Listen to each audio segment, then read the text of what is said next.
प्रभु यीशु मसीह के नाम से सबको जय मसीह की शालोम। मैं आपका दोस्त, आपका भाई पास्टर पंकज एक बार फिर से परमेश्वर का वचन आप लोगों के बीच में लेके आया हूँ। और जबकि आप इस वचन को हमारे YouTube channel serving people in need of fellowship पे सुन रहे हैं, सो मेरी आपसे प्रार्थना और विनती है, अगर अभी तक आपने इस चैनल को सब्सक्राइब नहीं किया तो कृपया करके कर दीजिए, साथ में बेल बटन उसको दबा दीजिए ताकि जब भी हम डेली इसके ऊपर परमेश्वर का वचन अपलोड करते हैं तो आपको इजीली अवेलेबल हो जाए। सो जो आज बड़े ही खुशी की और परमेश्वर की महिमा की बात है कि हमारी सिस्टर वनीता चोपड़ा ऑस्ट्रेलिया से हमारे बीच में परमेश्वर का वचन लेके आई है। तो मैं चाहूंगा कि बाकी का समय हम उनको दें और पवित्र आत्मा जैसे उनको गाइड करता है वैसे वो परमेश्वर का वचन हमारे बीच में बांटे। प्रेज़ द लॉर्ड, सबको जय मसीह की। तो आज का वचन जो है वो है Jesus the true lamb of God, यीशु मसीह जो परमेश्वर का मेमना है। तो आइए हम वचन में चलते हैं। Book of John chapter 1 verse 29 पढ़ेंगे। हिंदी में है यूहन्ना की पुस्तक, उसका पहला अध्याय और 29 वचन। इसमें लिखा है कि दूसरे दिन उसने यीशु को अपनी ओर आते देखकर कहा, देखो वह परमेश्वर का मेमना है जो जगत के पाप उठा ले जाता है। तो मैंने कुछ दिन पहले शेयर किया था कि जॉन द बैप्टिस्ट की लाइफ से हमने वचन में से सीखा था। तो हमने इससे पहले वाले वचन पढ़े थे जिसमें यूहन्ना बपतिस्मा देने वाला जो है वो कहता है कि I am the voice in the wilderness, कि मैं वो आवाज हूँ, मैं वो रास्ता बनाने के लिए आया हूँ। यीशु मसीह के लिए मैं रास्ता बनाने के लिए भेजा गया हूँ। तो उसको जिस काम के लिए परमेश्वर ने भेजा था वो काम जो है अपना पूरा बिना किसी डिस्ट्रैक्शन के, हालांकि उसको इतनी ऑपोजिशन आई रिलीजियस लीडर्स से, काफी उसको ऑपोजिशन आई जो उसको बहुत क्वेश्चन कर रहे थे कि तू किसके नाम में बपतिस्मा दे रहा है, तू कौन होता है बपतिस्मा देने वाला। और उसको बहुत सारे ऑपोजिशन का और क्रिटिसिज्म का सामना करना पड़ा, लेकिन उसका फोकस जो था वो सिर्फ एक ही फोकस था कि यीशु मसीह के बारे में लोगों को बताना, कि यीशु मसीह का मार्ग तैयार करने के लिए परमेश्वर ने उसको भेजा था वो, और अपने काम पे पूरा फोकस्ड था। और यहाँ पे वर्स 29 में वो कह रहा है कि दूसरे दिन उसने यीशु को अपने ओर आते देखकर कहा, देखो यह परमेश्वर का मेमना है। तो उसका जो काम था उसको परमेश्वर ने भेजा था कि तूने जाके मेरे लोगों को बताना है कि परमेश्वर का जो फाइनल मेमना है वो जो है वो इस धरती पर आ रहा है, जो कि यीशु मसीह खुद है। ठीक है, जो फाइनल कुर्बानी जो है जो परमेश्वर ने भेजी थी इस धरती पे, वो हमारे यीशु मसीह हैं। और उनको जो है उनका मार्ग सीधा करने के लिए ये जॉन द बैप्टिस्ट जो है लोगों को बता रहा है यहाँ पे वर्स 29 में कि बिहोल्ड, इंग्लिश में लिखा है behold the lamb of God who takes away the sin of the world. यह परमेश्वर का मेमना है जो जगत के पाप उठा ले जाता है। तो जो परमेश्वर का मेमना यीशु मसीह, उसको ये बात जो है ऑब्वियसली ये बात परमेश्वर ने उसको बताई। उसको अगर ये बात पता थी जो वो यीशु मसीह को परमेश्वर का मेमना कह के एड्रेस कर रहा है, जैसे वो यीशु मसीह को देखता है, तो उसको ये बात कैसे पता चली? उसको ये बात परमेश्वर ने बताई। हाँ, और वो जो है वो पूरी दुनिया को बताने के लिए परमेश्वर ने उसको यूज किया एक as a messenger. John the Baptist को कहा जाता है वो लास्ट प्रॉफिट था।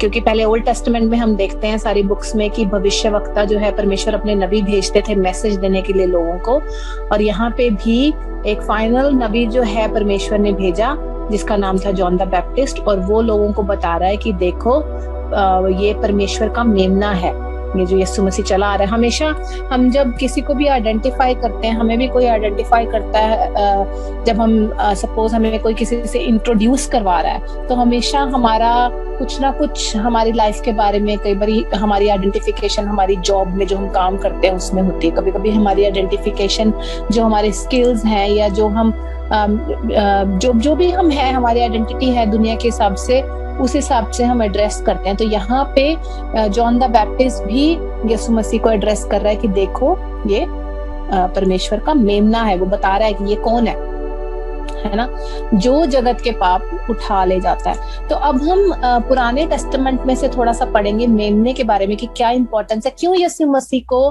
परमेश्वर का मेमना कहा जाता है। तो हम एक वचन पढ़ेंगे बुक ऑफ एक्सोडस, उसका 12 चैप्टर 12 और वर्स 5, हिंदी में है निर्गमन की पुस्तक अध्याय 12 और 5 वर्ष। तो हम इसको पढ़ती हूँ, मैं हिंदी में पढ़ती हूँ। तुम्हारा मेमना निर्दोष और पहले वर्ष का नर हो, और उसे चाहे भेड़ों में से लेना चाहे बकरियों में से। तो यहाँ पे हम देखते हैं कि ओल्ड टेस्टामेंट में परमेश्वर ने बहुत सारी इंस्ट्रक्शंस दी थी जो लोग हैं, अपने इजरायली लोग हैं, उनको वो अपने जो पापों का प्रायश्चित करने के लिए, रिपेंट करने के लिए उनको हमेशा कुछ ना कुछ बलि लेके जानी पड़ती थी परमेश्वर के पास मंदिर में, और वहां पे प्रीस्ट जो है उनके लिए बलि चढ़ाता था। तो वो जो क्वालिफिकेशन थी वो लैम्ब की, जो मेमने की, जो कैसा मेमना होना चाहिए, वो इसके बारे में ये वचन हमको बता रहा है कि वो जो मेमना है, परमेश्वर ने उनको इंस्ट्रक्शंस दी थी कि वो मेमना जो है निर्दोष होना चाहिए। मतलब इंग्लिश में लिखा है विदाउट ब्लेमिश, कि उसके ऊपर कोई स्पॉट, कोई ब्लेमिश ना हो, वो बिल्कुल साफ सुथरा निर्दोष मेमना जो है परमेश्वर ने उनको इंस्ट्रक्शन दी थी कि वैसा मेमना जो है मेरे बलि के काबिल होगा, जो क्वालिफाई करेगा, है ना। और दूसरी जो इंस्ट्रक्शन दी थी वो ये थी कि वो दूसरा मेमना, हम यहाँ पे इसको मैं दोबारा पढ़ती हूँ, तुम्हारा मेमना निर्दोष और पहले वर्ष का नर हो, है ना। तो यानी कि जो पहलौठा हो, दूसरी इंस्ट्रक्शन, दूसरी क्वालिफिकेशन ये थी कि वो पहलौठा होना चाहिए, फर्स्ट बॉर्न होना चाहिए वो जो मेमना है। हाँ, इसके बारे में हम पढ़ेंगे book of Exodus chapter 13 verse 2, Hindi में है निर्गमन की पुस्तक, उसका चैप्टर 13 और वर्स 2, कि क्या मनुष्य के क्या पशु के इजराइलियों में जितने अपनी माँ के जेठे हों उन्हें मेरे लिए पवित्र मानना, वह तो मेरा ही है। हाँ, तो परमेश्वर यहाँ पे कह रहा है कि जितने पहलौठे हैं, है ना, वो मेरे लिए पवित्र मानना, चाहे वो जानवर हो, चाहे वो इजरायलियों के जो पहलौठे जो बच्चे होते थे, वो भी लोग जो है परमेश्वर को दे देते थे। वो बहुत इम्पोर्टेंस थी उसकी, कि परमेश्वर कहते वो मेरे ही हो। यहाँ पे मैं दोबारा पढ़ती हूँ कि क्या मनुष्य के क्या पशु के, है ना, चाहे वो मनुष्य हो चाहे वो पशु हो, इजरायलियों में जितने अपनी माँ के जेठे हों, तो जितने जो बड़े बच्चे हैं, फर्स्ट बॉर्न बच्चे हैं, परमेश्वर कह रहे हैं उन्हें मेरे लिए पवित्र रखना, उन्हें तुम मेरे लिए साइड पे कर देना, मेरे लिए अलग कर देना, है ना, वह तो मेरा ही है। परमेश्वर कह रहा है कि वो बच्चे मेरे हैं, ठीक है। और अब हम इसी चीज को हम पढ़ेंगे कि कैसे ये जो है न्यू टेस्टामेंट में हमारे यीशु मसीह को मेमना कहा गया है, तो कैसे ये चीज रिलेट होती है यीशु मसीह में, यीशु मसीह के ऊपर कैसे अप्लाई होती है मेमने वाली बात, जिसको कि जॉन द बैप्टिस्ट कह रहा है कि ये परमेश्वर का मेमना है। तो हम एक और वचन पढ़ेंगे, ये इंग्लिश में है 1 पीटर चैप्टर 1 वर्स 18 एंड 19, और हिंदी में है पहला पत्रस पहला अध्याय और वर्ष 18 और 19। इसमें लिखा है, परमेश्वर का वचन कहता है, क्योंकि तुम जानते हो कि तुम्हारा निकम्मा चाल चलन जो बाप दादों से चला आता है, उससे तुम्हारा छुटकारा चांदी सोने अर्थात नाशवान वस्तुओं के द्वारा नहीं हुआ, पर निर्दोष और निष्कलंक मेमने अर्थात मसीह के बहुमूल्य लहू के द्वारा हुआ है। तो यहाँ पे वचन हमें बताता है कि हमारा जो हम लोग जो है, हम यीशु मसीह ने जो क्रूज पे लहू बहाया, हम जानते हैं हम उसके द्वारा जो है बचाए गए हैं। हमें कोई सोने चांदी से नहीं खरीदा गया, हमारी खुद यीशु मसीह ने अपने लहू के द्वारा कीमत चुकाई है ना। उसने सारी पेमेंट पे करी है हमारे पापों की, जो हमारे ऊपर सजा आने चाहिए थी, वो यीशु मसीह ने खुद अपने ऊपर ले ली हमें बचाने के लिए। तो हम उस तरह से बचाए जाते हैं। यहाँ पे वचन हमें यही बात बता रहा है कि क्योंकि तुम जानते हो कि तुम्हारा निकम्मा चाल चलन जो बाप दादों से चला आता था। तो हम में से कुछ लोग जो इस वचन को सुनेंगे वो इस चीज से अच्छी तरह से रिलेट कर सकते हैं। मैं तो कर सकती हूँ, क्योंकि हम लोग मैं एक हिंदू फैमिली से आई हूँ और सचमुच हम उन चीजों को फॉलो करते आ रहे थे जो बाप दादों से चली आती, जो जनरेशन से चली आ रही है। आप जिस भी फैमिली में बॉर्न होते हो, आप उन्हीं के ट्रेडिशंस, उन्हीं के रीति रिवाज फॉलो करने लग जाते हो। रिलीजन भी एक उसमें से चीज है कि आप वही, जिस फैमिली में आप पैदा होते हो, आप उसी रिलीजन को फॉलो करने लग जाते हो बचपन से। जैसे आप अपने माँ बाप को या दादा दादी को पूजा पाठ करते देखते हो, आप ऑब्वियसली उसी चीज में विश्वास करने लग जाते हो। और यहाँ पे वचन यही बात कह रहा है कि तुम्हारा निकम्मा चाल चलन जो बाप दादों से चला आता है। और हमें ये बात पता है कि वो जो हमारे बाप दादा और हमारे पेरेंट्स ने हमें ये बात सिखाई थी, वो परमेश्वर की नजर में जो है वो सही नहीं थी। वो सही तरीका नहीं है परमेश्वर की आराधना करने का, उसको वर्शिप करने का। और हम जितना भी पूरी उम्र वो चीज करते रहे, हम परमेश्वर को प्लीज नहीं कर सकते थे उन मूर्ति पूजाओं के द्वारा, या जो भी आप फॉलो करते हो अपने घरों में।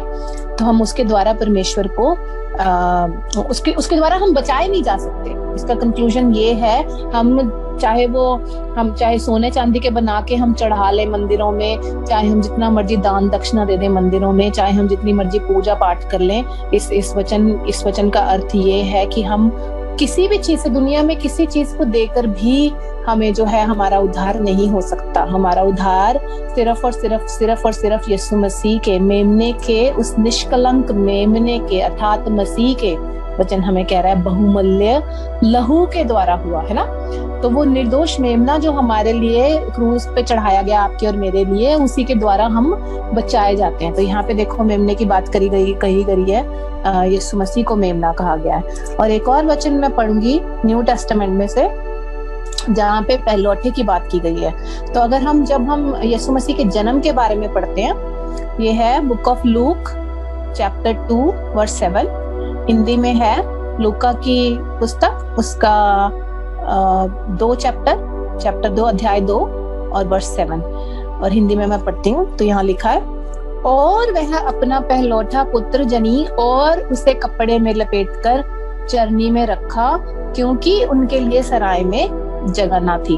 तो हम यहाँ देख रहे हैं कि जो क्वालिटीज परमेश्वर ने उस जो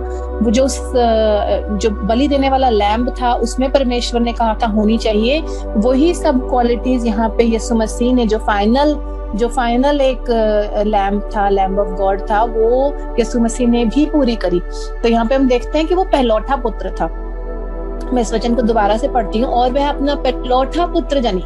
तो जो मरियम है, उन्होंने अपना पहला पुत्र जो है वो यीशु मसीह जो थे उनके पहलौठे पुत्र थे। ठीक है, तो यहाँ पे ये क्वालिफिकेशन भी यीशु मसीह जो है, जो फाइनल लैम्ब है, वो यहाँ पे मीट करते हैं, हम देख रहे हैं। और उसे कपड़े में लपेटकर चरनी में रखा, क्योंकि उनके लिए सराय में जगह ना थी। ठीक है, तो ये जो है वचन, हम इसके बाद हम एक और वचन पढ़ेंगे। तो मैं इसको जस्ट ये वर्स 129 को मैं दोबारा से पढ़ती हूँ पहले, उसके बाद हम जो जॉन 1:30 पढ़ेंगे। तो दूसरे दिन उसने परमेश्वर को अपनी ओर आते हुए देखा कि देखो यह परमेश्वर का मेमना है जो जगत के पाप उठा ले जाता है। तो आई थिंक हम ये सब जो हमने ओल्ड टेस्टामेंट में से अभी वर्सेस पढ़े हैं, अब ये वाला वर्स जो है जॉन 1:29 जो मैंने अभी दोबारा पढ़ा है, ये वचन कितना, अब इट्स मेकिंग मोर सेंस कि अब कितनी इसकी सेंस बन रही है कि सचमुच वो परमेश्वर का मेमना, जो परमेश्वर ने फाइनल मेमना भेजा था। पुराने टेस्टामेंट में ऑलरेडी खुदा ने एक जो फ्यूचर में आने वाली यीशु मसीह थे उनकी एक झलक, या कह दो एक उसकी रिप्रेजेंटेशन ऑलरेडी परमेश्वर ने उस जानवर की बलि के द्वारा ऑलरेडी दे दी थी कि एक फाइनल मेमना भी आएगा फ्यूचर में, जो हमारे पापों के लिए, हमारे पापों को उठा लेगा। क्योंकि पुराने टाइम में वो जो मेमना कुर्बान किया जाता था, वो पापों की उसमें रिपेंटेंस के लिए लोग जो है उस मेमने को चढ़ाते थे मंदिर में। और लोग उसको इसलिए चढ़ाते थे कि जो भी उन्होंने पाप किए हैं, परमेश्वर ने उनको इंस्ट्रक्शंस दी थी कि तुम ये मेमना चढ़ाओ, इसके लहू के द्वारा जो है तुम्हारे पापों की क्षमा है। और वैसे ही जो फाइनल मेमना आया यीशु मसीह, वो हमारे लिए फाइनल बलिदान और उसके लहू के द्वारा हमारे जो पाप हैं वो क्षमा होते हैं। और इसीलिए यहाँ पे लिखा है कि यह परमेश्वर का मेमना है। जॉन द बैप्टिस्ट कह रहा है यह परमेश्वर का मेमना है जो जगत के पाप उठा ले जाता है। हो सकता है कि उस टाइम जो वहां पे जो जगत की बात हो रही है यहाँ पे, उस टाइम चाहे वहां पे जितनी ऑडियंस थी, जो लोग आसपास वहां पे खड़े होंगे, बहुत सारे लोग जूइश लोग भी होंगे उसमें से, और बहुत सारे लोग अन्य जाति के भी होंगे, तो लेकिन फिर भी यहाँ पे बात किसकी की जा रही है? जगत की बात की जा रही है कि जगत के पाप उठा ले जाता है। हाँ, कि वो जगत के मीन्स कि पूरी दुनिया के, इसका ग्रीक वर्ड है, मैं इसके बारे में स्टडी कर रही थी, इसका ग्रीक वर्ड है कॉस्मोस, कि इसका मतलब ये नहीं है कि चर्च हम और आप नहीं है ना, पूरे जगत के लिए।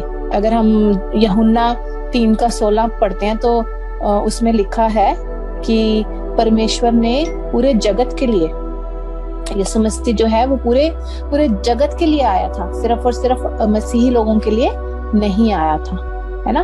तो ये इसमें हमारा मेन पॉइंट था। और अब हम इसके बाद पढ़ेंगे यूहन्ना का 1:30 पढ़ते हैं, बुक ऑफ जॉन 1:30, कंटिन्यू करते हैं नेक्स्ट वर्स। उसमें लिखा है यह वही है जिसके विषय में मैंने कहा था। तो यहाँ पे जॉन द बैप्टिस्ट कह रहा है कि ये वही था, मैंने पहले बता चुका हूँ इसके बारे में कि मैं किसका रास्ता बनाने आया हूँ, कि एक पुरुष मेरे पीछे आता है। जॉन द बैप्टिस्ट ने ये वाली बात हमें पता लगती है पहले वाले वर्सेस को अगर आप पढ़ोगे, उसमें ये बात लिखी हुई है। वो कहता है कि मेरे पीछे एक और आ रहा है जो मुझसे श्रेष्ठ है। यहाँ पे बात लिखी है जो मुझसे श्रेष्ठ है क्योंकि वह मुझसे पहले था। तो हमें ये बात पता है जॉन का 1:1 जब हम पढ़ते हैं कि आदि में परमेश्वर था और परमेश्वर आदि में वचन था और वचन परमेश्वर के साथ था और वचन ही परमेश्वर था, ऐसे करके लिखा है। तो हमें ये बात इसलिए उस वचन से पता लगती है कि सचमुच में यीशु मसीह पहले ही से ही थे, क्योंकि वो आदि और अंत वो खुद ही हैं। वो खुद ही हैं इस जगत के सृष्टिकर्ता, जो कि मनुष्य रूप में आए। जहाँ पे हमें यूहन्ना 1:14 बताता है कि मनुष्य वचन जो है वचन देहधारी हुआ, वो है यीशु मसीह जो देह में आए। तो वो देह में आने से पहले वो तो शुरू से ही जब इस दुनिया को बनाया गया था, जब इस सृष्टि को रचा गया था, जो हम जेनेसिस में पढ़ते हैं, तो वहां पे यीशु मसीह ऑलरेडी पहले से ही एग्जिस्टिंग थे। ठीक है, तो ये बात हमें वचन से ही पता लगती है। और यहाँ पे जॉन द बैप्टिस्ट वही बात हमको बता रहा है कि वही है जिसके विषय में मैंने कहा था कि एक पुरुष मेरे पीछे आता है जो मुझसे श्रेष्ठ है क्योंकि वह मुझसे पहले था।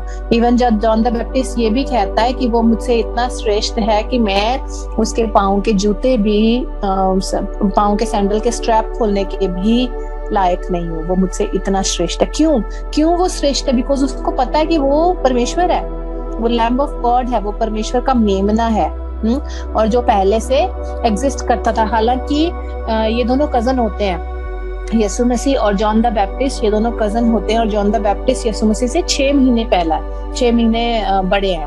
और फिर भी वो कह रहा है ही एग्जिस्टेड बिफोर मी, कि वो मुझसे पहले ही था, है ना। और ये बात कितनी कंफ्यूजिंग रही होगी उन लोगों के लिए जो आसपास खड़े थे, बिकॉज ये आत्मिक चीजें हैं जो कि वो इस टाइम बात कर रहा है जॉन द बैप्टिस्ट।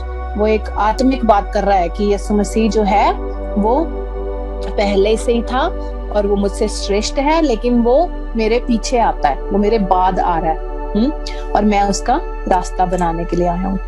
तो हम इसका नेक्स्ट वचन पढ़ेंगे अब, जॉन 1:31 and 32, यूहन्ना अध्याय 1:31 और 32। और मैं उसे पहचानता ना था, परंतु इसलिए मैं जल से बपतिस्मा देता हुआ आया कि वह इजराइल पर प्रकट हो जाए। और यूहन्ना ने यह गवाही दी कि मैंने तो आत्मा को कबूतर की नाई आकाश से उतरते देखा है और वह उस पर ठहर गया। तो कह रहा है कि मैं पहचानता नहीं था, है ना, मैं उसको नहीं पहचानता था, लेकिन मैंने ये गवाही दी है कि मैंने पवित्र आत्मा को उसके ऊपर कबूतर की नाई आते देखा था। और अगर हम इसका नेक्स्ट वर्स पढ़ेंगे 33 और 34, इसमें ये बात लिखी है, दोबारा से वो कह रहा है, और मैं उसे पहचानता नहीं था, परंतु जिसने मुझे जल से बपतिस्मा देने को भेजा उसी ने मुझे कहा कि जिस पर तू आत्मा को उतरते और ठहरते देखे वही पवित्र आत्मा से बपतिस्मा देने वाला है। तो यहाँ पे परमेश्वर ने उसको ये बात बताई थी कि जिस पर तू आत्मा को उतरते देखेगा और ठहरते देखेगा। तो यहाँ पे जो मेन पॉइंट है वो ये है कि ना सिर्फ पवित्र आत्मा उसके ऊपर आया यीशु मसीह के ऊपर, बट ठहरा भी, और वही पवित्र आत्मा से बपतिस्मा देने वाला है। और सचमुच पवित्र आत्मा उस यीशु मसीह के ऊपर ठहरा हुआ था, इसीलिए वो पवित्र आत्मा से बपतिस्मा देने वाला है। ठीक है। और मैंने देखा और गवाही दी है कि यही परमेश्वर का पुत्र है। और इसीलिए क्योंकि परमेश्वर ने उसको ये बात बताई थी कि जिस पर तू आत्मा उतरते और ठहरते देखेगा वही परमेश्वर का पुत्र होगा।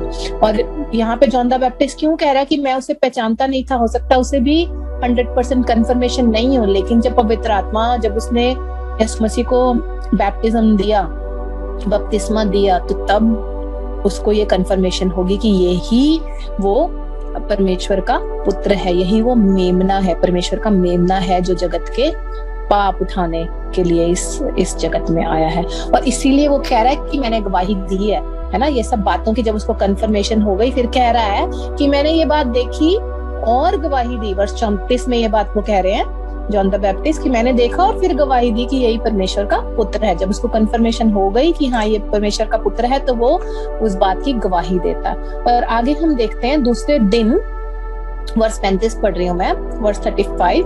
दूसरे दिन फिर यूहन्ना और उसके चेलों में से 2 जन खड़े हुए थे और उसने यीशु पर जो जा रहा था दृष्टि करके कहा, देखो यह परमेश्वर का मेमना है। तो वो जो है, वो गवाही जो है, जो जॉन द बैप्टिस्ट है, वो सबको जाकर इस बात की गवाही दे रहा है, क्योंकि उसको अब ये बात पता लग गई कि मुझे मसाया मिल गया। उनकी जूइश लैंग्वेज में वो एक अपने मसाया की, अपने मसीहा की जो है वो वेट कर रहे थे जूइश लोग। और उसको जब ये बात पता लग जाती कि यही मसीहा है, तो वो जाकर सबको ये बात की गवाही देता है कि देखो उसने जो यीशु पर दृष्टि करके कहा कि देखो यह परमेश्वर का मेमना है, सबको जब ये बात बता रहा है कि ये लैम्ब ऑफ गॉड है ना। तब वे दोनों चेले उसी की है सुनकर यीशु के पीछे हो लिए। तो उसकी गवाही देने के कारण, तो ये जो 2 लोग हैं, ये कौन थे? ये थे जॉन और एंड्रयू। तो ये जॉन और एंड्रयू जो हैं, जो जॉन द बैप्टिस्ट के चेले थे, है ना। मैंने लास्ट टाइम जब जॉन द बैप्टिस्ट के बारे में शेयर किया था, तो मैंने आपके साथ शेयर किया था कि उसके भी बहुत चेले थे। जो लोग जो हैं, रिलीजियस लीडर्स जो हैं, वो क्यों जेलस हो रहे थे जॉन द बैप्टिस्ट से, उनको क्यों प्रॉब्लम हो रही थी? बिकॉज लोगों ने, उनका एक इन्फ्लुएंस था, और उनका इन्फ्लुएंस वो देख रहे हैं कि हमारा इन्फ्लुएंस कम हो रहा है, क्योंकि लोग जो हैं जॉन द बैप्टिस्ट की बात को सुन रहे हैं, उसके मैसेज को सुन रहे हैं और उससे जाके बपतिस्मा ले रहे हैं, तो वो उसके फॉलोअर बन गए थे।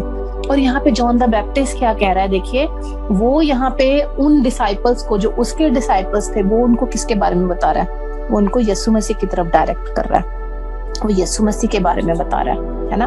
तो इसमें एक बहुत इंपॉर्टेंट मैसेज है हमारे लिए, जो मैं आपके साथ शेयर करना चाहती हूँ, कि हम जब यीशु मसीह, जैसे जॉन द बैप्टिस्ट ने जाके गवाही दी, हम सब, आप और मैं, सब उसके गवाह हैं, लेकिन हमारी इंटेंशन लोगों को अपनी तरफ अट्रैक्ट करने की या अपना चेला बनाने की नहीं होनी चाहिए।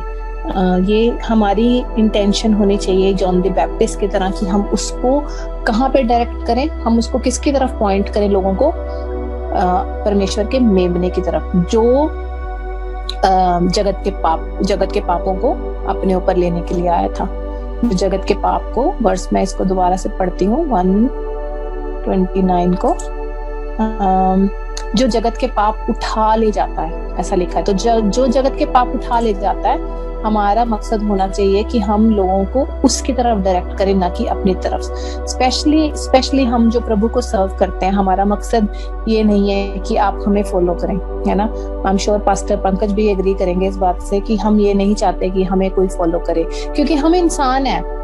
हमारा मकसद ये है कि हम आपको परमेश्वर के साथ जोड़ें और ज्यादा परमेश्वर के नजदीक लेकर आए दिन ब दिन। और सचमुच आप उस कलीसिया को, उस पास्टर को फॉलो करें, उस पास्टर के इन्फ्लुएंस में रहे, जो आपको परमेश्वर के और नजदीक लेकर जाए। वो सच्चा परमेश्वर का दास होगा, है ना। और अगर आप पास्टर पंकज के साथ जुड़े हुए हैं, तो आप बिल्कुल सही कलीसिया के साथ जुड़े हुए हैं, क्योंकि उनका ये मकसद है कि वो लोगों को और ज्यादा परमेश्वर में, यीशु मसीह में ग्रो करने में उनकी हेल्प करते हैं, वचन सिखाते हैं वो उनको। और हमारा भी यही मकसद है कि हम लोगों को वचन सिखाएं और उनको परमेश्वर में और ज्यादा मजबूत करने में उनकी मदद कर सकें। और ये यूहन्ना बपतिस्मा देने वाले का भी यही मकसद है कि वो अपने चेलों को खुद ही कह रहा है कि देखो ये परमेश्वर का मेमना है, इनको फॉलो करो, इनके पीछे चलो। और वो उसकी बात सुनकर, यहाँ पे लिखा है, तब वो दोनों चेले उसकी है सुनकर यीशु के पीछे हो लिए, उसकी है सुनकर, है ना। तो वैसे ही हमारा मकसद होना चाहिए। हम जब भी कभी किसी को परमेश्वर के वचन के बारे में बताते हैं तो हमारा मकसद यही होना चाहिए कि हम अपने यीशु मसीह को सारी ग्लोरी और सारा आदर जो है हमारे यीशु मसीह को जाए, ना कि हमें उसमें से कुछ भी, कोई भी क्रेडिट अपने लिए या कोई भी हम अपने आप को ऊपर उठाने वाली जो है हमारी इंटेंशन नहीं होनी चाहिए। और अगर ऐसा लगता है कि कहीं है तो वो भी आप प्रार्थना में परमेश्वर के पास लेके जाएं और कहें। और ऐसा होता है कई बार, मैं अपने से अगर मैं कहूँ कि मेरे मन में नहीं होता, बहुत बार ऐसा होता है कि बहुत लोग जो हैं आपके साथ कनेक्टेड होते हैं, जब वो हमें छोड़कर चले जाते हैं तो हमें दुख लगता है, हमें लगता है कि ये लोग हमें छोड़कर क्यों चले गए। लेकिन पॉइंट ये है कि वो परमेश्वर में जो लोग जब परमेश्वर में बढ़ते हैं तो वो परमेश्वर के साथ जुड़े रहने और परमेश्वर में उनको हमें हेल्प करना चाहिए बढ़ने में। और कभी कभी परमेश्वर उनको कहीं ना कहीं आगे जो है अपनी सेवा के लिए इस्तेमाल करते हैं और कहीं ना कहीं उनको भी मौका देते हैं कि वो परमेश्वर की सेवा कर सके, है ना। तो मैं इसके बाद अगला वर्ष पढ़ूंगी, वर्ष 38। यीशु ने फिर कर और उनको पीछे आते देखकर उनसे कहा कि तुम किसकी खोज में हो। उन्होंने उससे कहा, हे रब्बी, अर्थात हे गुरु, तू क्या रहता है। उसने उनसे कहा, चलो तो देख लोगे। तब उन्होंने आकर उसके रहने का स्थान देखा और उस दिन उसी के साथ रहे और उस 10वें घंटे के लगभग था। उन दोनों में से जो यूहन्ना की बात सुनकर यीशु के पीछे हो लिए थे, एक तो शिमोन पतरस का भाई अंद्रियास था। तो यहाँ पे हम देखते हैं फिर वही बात करी गई है कि एंड्रयू और साइमन जो है, जिसको परमेश्वर ने बाद में कहा कि तेरा नाम पीटर होगा, है ना, उन दोनों ने जॉन की टेस्टिमनी सुन के जीसस को फॉलो किया। तो हमारे लिए मैसेज आज का यही है कि हम जब लोगों को बताएं तो हम यीशु मसीह के बारे में बताएं कि उसने क्या किया और ना ही उसके मिरेकल्स के बारे में। यहाँ पे जॉन द बैप्टिस्ट ने ये नहीं कहा कि देखो ये यीशु मसीह है, ये आपके लिए ये मिरेकल करेगा, देखो ये आपके लिए आपको चंगा करेगा, देखो ये आपको छुटकारा देगा आपकी प्रॉब्लम से। उसने कहा ये आपके पापों से आपको छुड़ाने आया है, ये परमेश्वर का मेमना है। तो हमें भी लोगों को सही मैसेज देना है, लोगों को ये बताना है कि हम आपको कनेक्ट करने जा रहे हैं किससे, परमेश्वर के मेमने से, ना कि वो परमेश्वर का मेमना हमें क्या दे सकता है। मिरेकल्स के बेस पे हम, बहुत सारे लोग जो हैं आजकल, बहुत सारी कलीसियाएं जो हैं मिरेकल्स के बारे में बता के लोगों को यीशु मसीह की तरफ अट्रैक्ट करना चाहती हैं। लेकिन क्या होता है कि वो लोग आते हैं, अपनी मिरेकल्स वगैरह देखते हैं, उनको लगता तो है डेफिनेटली कि यहाँ पे मिरेकल्स हो रहे हैं, लेकिन उनको हम यीशु मसीह के बारे में नहीं जान पाते, वो कि यीशु मसीह कौन है। जैसे जॉन द बैप्टिस्ट ने यीशु मसीह को इंट्रोड्यूस किया, वैसे ही हमने लोगों को यीशु मसीह को इंट्रोड्यूस करना है, लोगों को करवाना है यीशु मसीह से इंट्रोड्यूस कि वो देखो ये जगत का परमेश्वर का मेमना है और ये सिर्फ यही एक यीशु मसीह है जिसको, यही एक परमेश्वर है जिसको हमारे पाप माफ करने का अधिकार है ना। आप कोई भी बुक्स पढ़ के देख लो, अपनी रिलीजियस बुक्स, वहां पे किसी भी जो और भी कोई यहाँ पे जो भी गुरु या जो भी कोई और रिलीजियस इन बाकी रिलीजन्स के फॉलो करते हैं, उन लोगों को ये अधिकार नहीं दिया गया कि वो हमारे पाप माफ कर सकें। बल्कि बुक्स में यही नहीं लिखा, होली बुक्स जो है बाकी रिलीजन की अगर हम होली बुक्स पढ़ के देख लें, उसमें लिखा ही नहीं है कहीं पे भी कि हमारे पाप कैसे माफ हो सकते हैं। तो हमारे पापों को माफ करने के लिए यीशु मसीह को भेजा गया और उसने क्रूस पे हमारे लिए जो किया वो हमारे पाप उठाने के लिए किया। तो ये मैसेज हमने देना, सही मैसेज देना हमने लोगों को यीशु मसीह के बारे में, है ना। तो आइए हम इस मैसेज को फिनिश करते हैं, प्रे करते हैं। Thank you Lord. प्रभु, हम आपके वचन के लिए आपका धन्यवाद करते हैं परमेश्वर। आज सचमुच कि आपने हमें अपने वचन से सिखाया परमेश्वर कि हमने लोगों को क्या मैसेज देना और कैसे हमने आपकी सही इंट्रोडक्शन देनी है यीशु मसीह की। आप हमारे लिए एक मेमना बनके, फाइनल मेमना बनके, आप परमेश्वर के मेमने, परमेश्वर ने आपको भेजा अपना मेमना बनाकर, फाइनल सैक्रिफाइस, ताकि आप हमारे पापों को अपने ऊपर उठा सको। परमेश्वर प्रभु, आप अपने लोगों को सिखाएं कि वो सही तरीके से प्रभु आपके बारे में लोगों को बता सके, सही तरीके से आपका इंट्रोडक्शन दे सकें, जैसे जॉन द बैप्टिस्ट ने किया लॉर्ड, कि हम आपसे मिला सके लोगों को, ना कि सिर्फ आपके मिरेकल्स के बारे में बताएं। आप मिरेकल्स करते हैं जरूर परमेश्वर हमारे लिए, जब हम आपको जान जाते हैं। आप हमारी जिंदगी को, आप हमको संभाले रखते हैं परमेश्वर, और हमारे सारे दुख दर्द परमेश्वर आप हमारे अपने ऊपर ले लेते हैं परमेश्वर। आपने उस क्रूज पे ले लिए सारे दुख दर्द, ताकि हमें दुख दर्दों से छुटकारा मिल सके परमेश्वर। Thank you Lord. प्रभु, हम आपके वचन के लिए प्रभु मैं धन्यवाद करती हूँ परमेश्वर। प्रभु, और इस वचन के द्वारा प्रभु जो भी जिंदगियां परमेश्वर, मैं आपसे प्रार्थना करती हूँ इस वचन को जो लोग सुने परमेश्वर, और जो लोग आपको नहीं जानते परमेश्वर, वो सचमुच आपको जान पाए कि आप इस जगत के मेमने हैं, जो हमारे पापों के लिए उस क्रूज पे चढ़ाए गए, मारे गए, गाड़े गए और तीसरे दिन जिंदा हो गए, ताकि हमें जिंदगी मिले परमेश्वर। लोग ज्यादा से ज्यादा प्रभु इस मैसेज को प्रभु अपने लोगों तक पहुंचाइए, जो आपको जान के अपने पापों से छुटकारा पा सके परमेश्वर। Thank you Lord.